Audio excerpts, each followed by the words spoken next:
And I also know that that Oracle did not pay for itself. Not by any stretch of the imagination. So I'm going to make sure, I'm going to be extra certain that you can't make anything happen there. Always nice to have a Viking out as well. Just one, to start building it up against the Colossus, and secondly to take out errant observers that are trying to get away. It's always good to have. Flash pushing out on the map here. Well, he should be pushing out right about now. Ooh, going after that Oracle, not quite getting it. But Hero has taken that third base, so will Flash be able to actually put pressure on? This is like the ideal time for him to either, pick off a few important units, maybe pick off a few probes, a couple buildings in the main base, maybe try to force a cancel or at least delay mining time of the third. This is really that important time. The question is just how much can he do? A great use of the Revelation there to keep an eye on Flash's army, because Hero knows this is a vulnerable time for him. He needs to hold that third base. This is a time when Photon Overcharge perhaps becomes progressively less effective, having to try and defend 3 places at once. It's also the time when Drop Harass comes in. He's prepared for that. He's got a good number of Stalkers in there. And I think he realizes that Flash is not going to want to hit the front just yet. Well, that tag was really important. It just keeps Hero feeling really confident. In fact, it's still going on. This is something we actually don't see used enough, despite how many Oracles we see and how much we do see it. It's so powerful, and it made Hero just feel completely safe during that time. And now he realizes, okay, I got to keep an eye on everything. And as we look at that mini-map, he has plenty of blue all over the place. This is actually a great spread by Hero. Yeah, he's got the Zealot run-by coming in, making use of that pylon off to the side, making sure it isn't wasted. The Oracle does go down, but not before it throws down yet another Revelation. Flash gets his wish and takes it out with the Vikings. Not too much damage done by the Zealot run-by, just wasted mining time. No actual workers killed. Flash still trying to catch up on workers, but of course he does have those ever-precious mules, so he shouldn't have too much of a problem there. Yeah, his economy looking pretty good. He does have ghosts about to pop out. Now, as these ghosts pop out, and +2 attack is finishing, I wonder, are we going to end up seeing an SCV pull? Because that is really popular once again in this matchup. It could very well work. It can be a bit risky. If you get caught out, especially if there's a lot of force fields around, then those Colossus can murder the SCVs that come into the front. But if they get through and they buffer those crucial initial hits, and here they come, a few SCVs, not too many, but enough to buffer at the front, absorb Zealot charges, absorb the first few shots of the Colossi.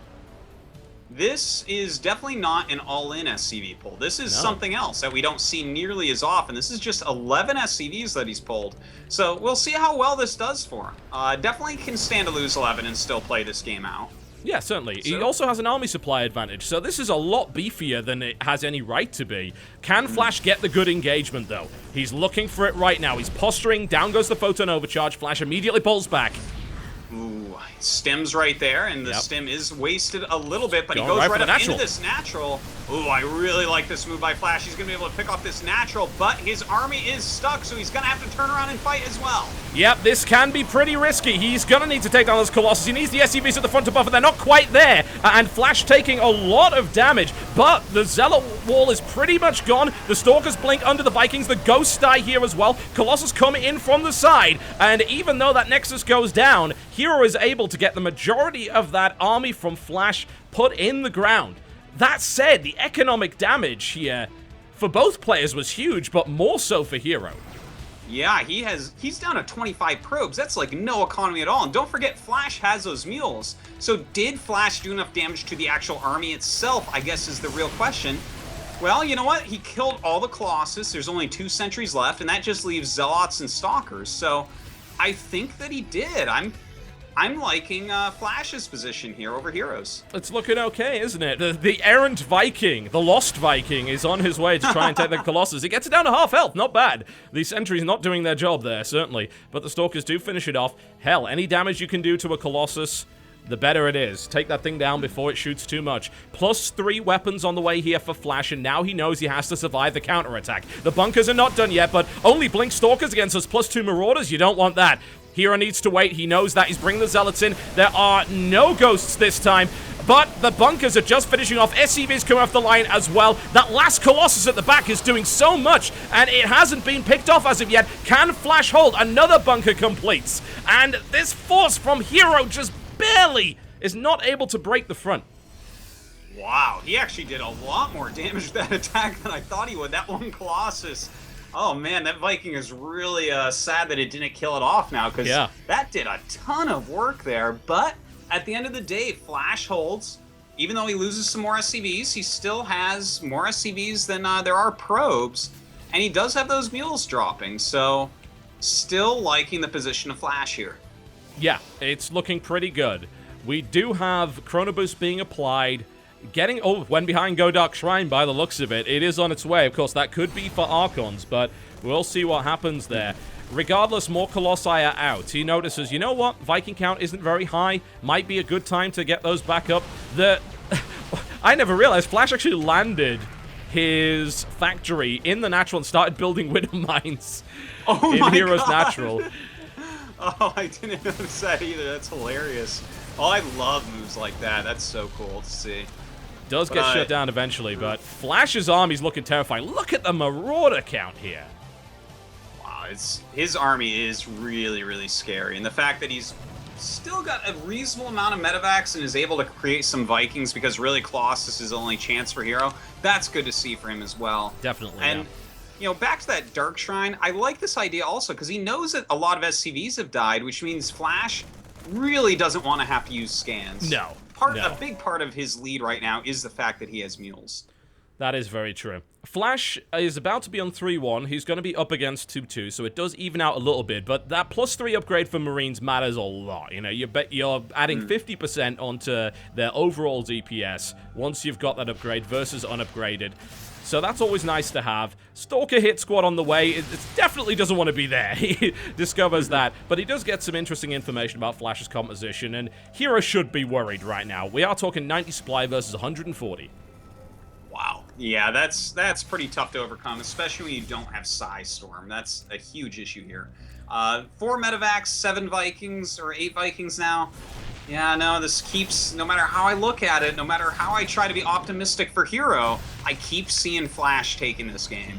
I do like the DT harass at the 3rd. That's forced all the workers off the line, done some damage, and he's now making his way in. And it's exactly what you said. There's not a lot of scan energy, and honestly, there's not really all that many units to stop him anyway, because the bulk of that army is at the front. But frankly, harass is cute. It doesn't stop the sledgehammer at the front. He has to prevent his 3rd base from going down. Photon overcharge is there. The focus fire coming in right here from Flash. We need to see an amazing engagement from Hero, but there's so much firepower coming in here from the Terran player. Colossus falls time and time again. Can Hero hold on? His army crumbled. Well, Hero did as well as he could, but there was just no stopping Flash after that masterful attack before. And GG, Flash takes game number 1. Indeed, he does. And what a game that was. Flash on fire today against Hero, who played pretty well at the start, but that pull, it did what it needed to do. And it was such a ballsy play there by Flash as well. We're talking about something that could go so very horribly wrong. You get sandwiched in between 2 Protoss armies, the AoE cuts you to pieces, the counterattack crushes your natural. That all could have happened. But Flash said, you know what, I'm okay with that. I really liked his play there, man. I love how he, like, stimmed towards the 3rd base, made Hero fall back, use some of his spells there, and then was like, oh, no, forget it. I'll just go kill your natural. You can kill my army as long as I trade okay. And that's exactly how it went down for him. So some great play coming out from Flash. But again, merry-go-round, I really do feel like that is a good map for Terran vs. Protoss. And Frost should be a bit more even. Yeah, I certainly think so. It's not that Hero played badly, it's just Flash's aggression and his timings there were bang on every single time.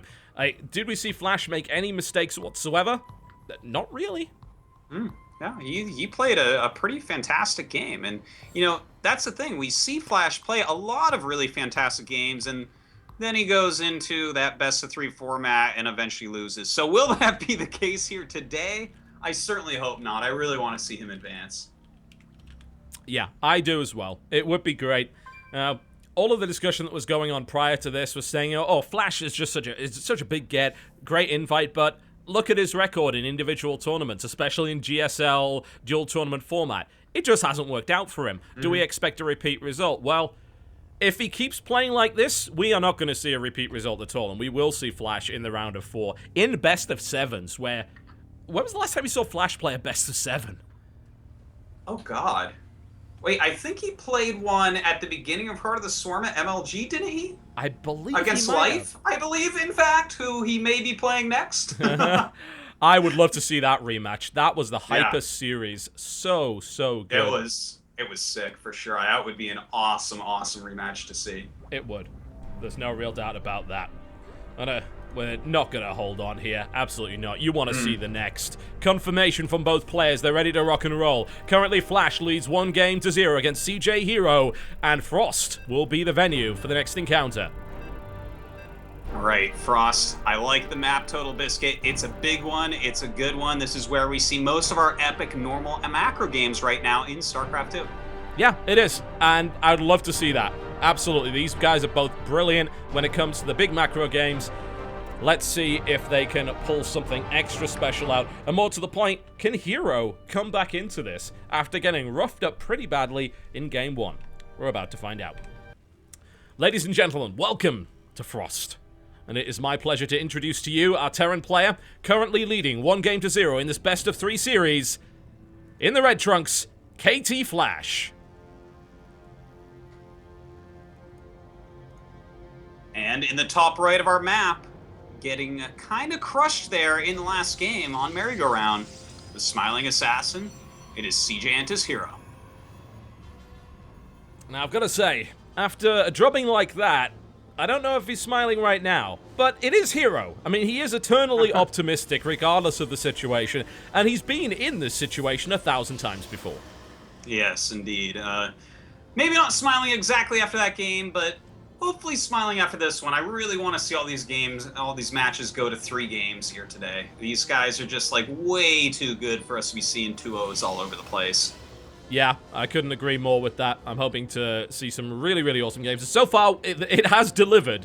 No doubt about that. We've already had some great macro games and a crazy cheese and a highly aggressive attack, which is exactly what you want to see. You want that variety in there. But let's see if we get another long game out of these guys. Flash, so far, so standard for him. And looks like we might be seeing a Nexus first here from Hero. Oh, that's actually really cool to see. It's a build that's actually really come out of style overall during Heart of the Swarm, you know? Like, since the Reaper got better, people just don't like to do it as much. And in fact, it looks like it is a Reaper opening here from Flash, so there's a possibility that he can actually put some real damage on Hero for doing this. And he is SCV scouting as well, which I really like. He's not going to roll the dice on whether or not the Reaper turns up in the right place, and he's going to scout the location he needs to first, which is about as good as it gets. Now, a lot of this is going to come down to building placement from Hero. If he can really, like, down the surface area that the Reaper can run in and out of to harass probes, then he might be able to get a Zealot out quick enough to push the Reaper just enough that it doesn't get a bunch of probe kills. But, like, for instance, if he wasn't putting these buildings in the corners of his base right now, this Reaper would probably get, like, 4 kills. Flash with the bunker on the high ground in the base of Hero. And, the probes are going to have to be pulled to stop this from going up. The Zealot will not be ready in time to prevent this. The probes, on the other hand, I think he's just going to let it happen. He realizes, you know what, I can't stop this from going up. Well, that's going to be to stop any probes or Zealots or anything from chasing him too far, but really the Zealot's only job is to take hits so that the probes don't. He doesn't want to lose any probes here. Yeah, and he's taking hits, there's no doubt about that. Shields are down. Thankfully, of course, the 2/3 of the health is in actual physical health, so he'll be able to take a few more hits like this, and there is no second Reaper following this up. It's just going to be Engineering Bay. He's going straight into his regular build. Almost gets the Zealot. Zealot has now been pulled back. A second Zealot is available. Probe has been killed. Flash's micro so far impeccable. Yep, and the Zealots overall and the building placement really have done their jobs, right? I mean, absolutely, yeah. He's ended up killing 1 worker and damaging a Zealot. That's Animation totally calls out fine now, for a so. Nexus first. Yeah, totally. Yeah. He gets away with it. It seems great from Flash, and it would be terrible if he lost that Reaper. He's able to pull that out there, and he gets another couple of probe kills for his trouble. And it was still nice for Flash. It's not like he invested a huge amount doing that, but Hero mitigated it as best as he possibly could have. And bear in mind, he got his Nexus up before Flash's command center. Yeah, it's a super fast Nexus. His economy is going to be pretty out of control. You got some Good scouting on him, though. So, you know, Flash is not going to be feeling too bad about this. I think that was a pretty even opening overall. Yeah. We don't generally see hugely decisive moves early in the game between players of this caliber. This is it is a chess game. Unless it's life. No. Yes, that's very true. Unless it is life, it just says, you know what, I'm just going to turn it on right now. It is a chess game. Every single move matters. It might not be obvious, but not every move is going to be taking the queen. But every move matters, and it is all part of that grander strategy. And both of these players are masters of that. Indeed they are. We see Flash here going once again for the very quick eBay, getting that +1. We do have the Robo up for Hero here. And I wonder which strategy he's going to go for, because he's got a nice quick 4 gas as well. We could see him go into a rather large Colossus push. He really likes it is. Very big. It's a very super-esque build, and we've seen him execute that time and time again. Just monstrous 2-base Colossus pressure against Terran. Yeah. And it can very much catch a Terran off guard, especially if they are behind in their tech for whatever reason, or maybe they try drop harass, lose a medevac worth of units, and suddenly Colossus just roll over you. Or if they just don't read into it correctly, and they end up with 4 medevacs versus 2 Colossus plus a gateway push, no Vikings to deal with it. And, you know, he's already getting ready for that. In fact, adding those gateways over near the 3 pylons he's lined up to power all his gates. Looking pretty good here for Hero. But Flash should be able to figure out what's going on here pretty quickly. You know, I'm sure he's already spotted that there are observers around the map. Yeah. So, pretty good idea what's going on. Do Flash's Reapers ever actually die? I think it's a question that should be asked, because this one has done really well for itself. It's got the kills, it continues to stay alive even after running into the entire Protoss army. It still gets out of there. And we're seeing Double Forge plus Blink plus Colossus out of Hero on 2 bases. This screams for an SCV pull to occur, but even an SCV pull against this may not work this game because it was a Nexus first. Because this is like the most unbelievably greedy game from Hero. If you go Double Forge, Blink, and Colossus into a 3rd base, SCV pull will kill you. But if you were also greedy enough to open up with a Nexus first, you might be able to actually hold on against anything. Yeah, so this is like, Hero's going for broke here, man. What a really cool build from Hero. And of course, playing to the strengths of the Protoss. What tech are you going to go for, Protoss player? How about all of them today? That would work pretty well. And I'll just have a little bit of everything. Well, everything on the menu for him, and they're going to work pretty well together, especially that Double Forge. I'm getting a little bit nervous here for Flash, because he's only on 3 Raxes. Yeah, sure, he has his 3rd command center, but I don't foresee any timing attacks incoming that he can actually hit. The best he can do, really, is put on pressure and do a little bit of harassment. Yeah, and that's not a good place to be in against Hero. No, it's not brilliant, is it? He's so late on his combat shield as well, so it's very risky for him to go near anything. It's very risky to go within 10 miles of a Colossus right now with only 45 HP per Marine. It's not what you want to do. And he has established a solid 3-base economy. Definitely give him credit for that. He is keeping up in terms of workers. The Nexus just finished here for Hero. So Flash kind of trying to even things out with a bit of quick greed of his own. And, wow, actually a fairly severe supply block there just for a second for Flash, but he cleans it up. Well, you know, he's going to have to stay on top of that macro, because Hero certainly is going to. I mean, with 3 bases up at this point, Double Forge going, he's going to start that 2-2 rather quickly.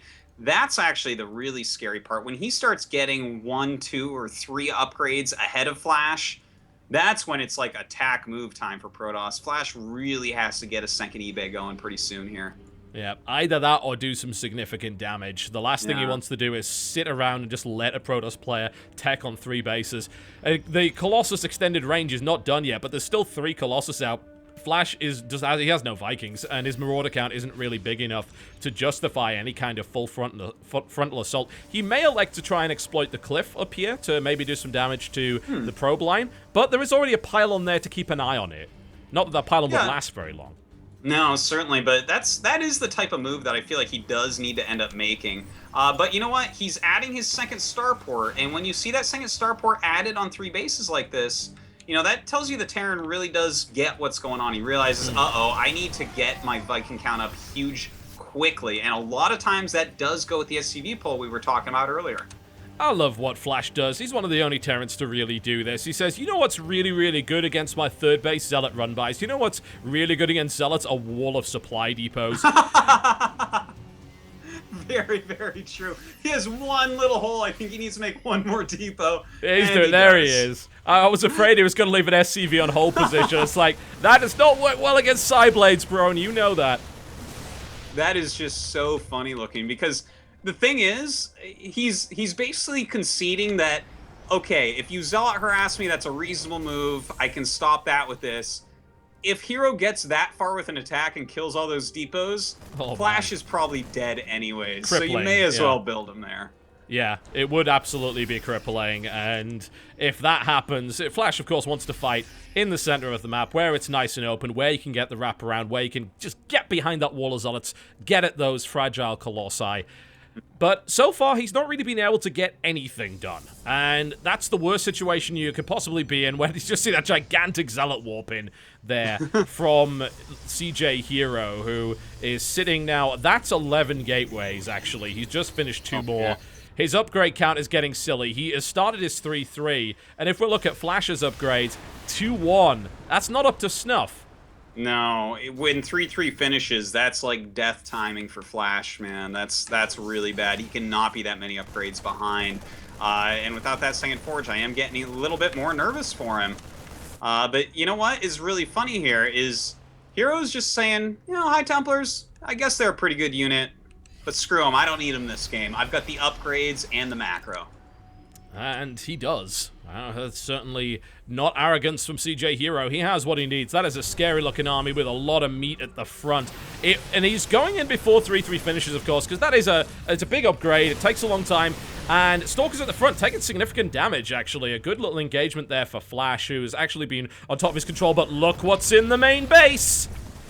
Oh man, that is a gigantic warping of Zealots going all over the place, killing add-ons. I love targeting down the reactor, splitting up his Zealots as well, even killing off some SCVs. What a brilliant move there. Just a bit of a poke. He says, you know what, it's sacrificial. Oh no, the supply depot wall is collapsing! Okay, he only gets one for now, but does have to run away. You know, he does know that Flash is maxed out here, has a very scary and formidable army as well. And doing a real engagement right before 3-3 finishes, really an anti-timing. Man, this harasser's worked so well. He caught Marauders that were just coming up down the line. He supply blocked Flash, that one crucial supply depot going down there. He forced SCVs to be pulled off the line. He killed some workers. Not a huge number. You gotta give credit to Flash. He pulled exactly when he needed to, and he avoided the vast majority of economic damage there. But that is the kind of harass that Hero needs, because it bought him the time to get 3-3. And now it's complete. And yeah. Flash he's going for 3-1 here, but if Flash fights for the next couple of minutes, he's going to be way behind. That is very, very true. He's got to be so careful about that with 2-1 against 3-3. Being down 1 upgrade is really bad. Being down 2 can be game-ending. Being down 3 is a travesty, so yeah. He needs at least this +3 attack to finish up before he does a real engagement. The Great Wall of Flash is coming down again. There's a bit of a hole as these Zealots come in, but the majority of the army is there to deal with it. And Hero, again, postures, but is not quite able to get that fight that he wants. I mean, the Viking count is scary high. 16, actually a bit too high, in my opinion, if this big storm transition ends up hitting. That's always that difficult spot you end up in as Terran, where you know you've got to get these specialist units, but you also know that a Protoss player is going to take an opportunity to do something ridiculous like a 4 Dark Templar run by, a big, it's just horrible. Oh no, the wall is coming down again. He wants that wall. It is gonna collapse again. And a nice little bit of harass, a bit of 1-2 here from Hero. I gotta say, Hero might be playing almost too well this game. He's all over the place. He is really dictating everything that's going on. He's pushing harasses at all sides. Flash can't even turtle on 3 bases right now against him. No, because there's these Zealot run-bys, Dark Templar run-bys, Warp Prism drops, and of course he's just had enough. Flash is going to go for it. Actually, not a bad fight. He gets a lot of the Stalkers at the front. He's killing the Colossus very quickly here, but the Zealots have come in, and the upgrade count is massively in favor. There are even Dark Templar in the mix and no scan energy. Flash's army is being sliced to pieces. Oh, this is so painful. Even after killing all those Colossi with a lot of Vikings left, he has to GG. The ground forces of Hero just too strong. Could you call that a perfect game from Hero? I think you probably could. Yeah, it was that good. That was as close to a perfect Protoss versus Terran game that you're likely to see this year. Like, that was insanity. I don't expect that type of play really ever. Every move he made, you know, you said it beautifully, how, like, that Zealot harassment was specifically to buy time for his 3-3 to finish. But then also, at the same time, he's like, oh, you know what? While you're dealing with that, I'm going to kill 2 depots. Okay, now back up. It was like, just everything about Hero's play was absolutely phenomenal. Yeah, it really was. And it is a tough position to be in. Flash lived on his side of the map for that whole game, and Hero dictated everything. Flash defended maybe as well as he could have in the circumstances, but the Nexus first, perhaps, is what led to that happening. It was just the catalyst for everything that Hero was able to do. Yeah, it was just perfectly defended. You know, he made the 2 Zealots. The thing is, Flash did really well with that as well. He got the bunker up just in case Hero messed up at all. You know, he put a lot of damage on the Zealot. He did still end up killing 2 probes, but at the end of the day, like, everything about Hero's play was put together just in a godlike way. Yeah, it was flawless. Absolutely. I'm so impeccable. impressed. I can't even, like, I'm not just saying this. It's like, that was just, I'll be rewatching that 3-4 times just to, you know, improve my own play. It's just so well done. That's like a textbook of how you do a Nexus first into crushing one of the best Terrans in the whole world. Yeah. If anyone thought that these guys were not going to bring their A game just because this is an online invitational and they're able to play it in their pajamas, you were incorrect. Very, very incorrect. And Flash has learned that to his cost and is going to have to play an impeccable game next. But we have seen he's able to do it, you know. The first game, Flash plays perfectly. His aggression's spot on every time. His timing's perfect. Then Hero turns it around, does the same thing to him. And then, of course, we get to see a Decider on Outboxer once again. We're going to take a short break, and when we come back, we're going to bring you the Decider. You wanted those games going to 3? You're going to get them. Flash versus Hero in the Decider. Who will advance to play life? Who will fall to play innovation? I don't think there's a bad result in any of that. We'll be back after the break, folks. You're watching the Sandisk SHOUTcraft Invitational, brought to you by Sandisk Extreme Pro SSD.